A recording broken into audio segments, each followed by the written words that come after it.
करबला के मैदान में हज़रत इमाम हुसैन अलैहिस्सलाम ऐं उन जे जानिसारनि पारां ॾिनल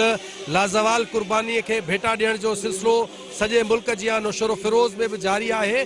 हिन वक्त असां मौजूद आहियूं दरगाह सैयद हाजन शाह में, जिते मातमी जुलूस जो है बरामद थी रहा है ऐं अज़ादार मातम कंदे नज़र अची रहा आहिनि ऐं पंहिंजे अंदाज़ में इमामन के भेटा ॾींदे नज़र अची रहा आहिनि।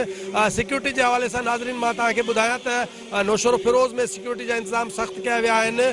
2400 खां वधीक पुलिस जा एहलकार जेके आहिनि उहे 103 खां वधीक मातमी जुलूस जेके नंढा वॾा बरामद थी रहा आहिनि उन्हनि जी सिक्योरिटी लाइ मुक़ररु थियल आहिनि, जॾहिं त 200 रेंजर्स जा जवान पिण जेके आहिनि उन्हनि जी मदद लाइ मौजूद आहिनि ऐं वधीक जेके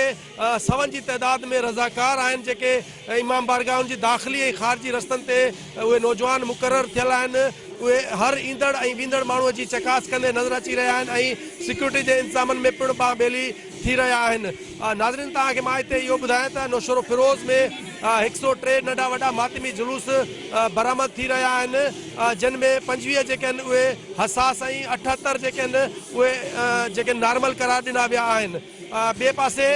नाज़रीन तव्हांखे इहो ॿुधायां त सिहत खाते पारां डॉक्टरनि जूं टीमूं पैरामेडिक्स अमलो जेको आहे उहो मौजूदु आहे ऐं जेके बि अज़ादार ज़ख़्मी थी रहिया आहिनि उन्हनि खे मौक़े ते ई तिबी इमदाद ॾिनी पई वञे ऐं जेको वधीक अज़ादार ज़ख़्मी थिए थो उनखे फौरन अस्पताल पहुचाइण जे लाइ एम्बुलेंस जो पिण बंदोबस्त थियल आहे ऐं उन्हनि खे अस्पतालुनि ताईं पहुचायो पियो वञे ऐं इहो सिलसिलो जेको अॼु आशूर जे ॾियारे ते सुबुह सवेर खां ई शुरू थियो आहे उहो शाम जो शाम ग़रीबा ताईं जारी रहंदो। जी।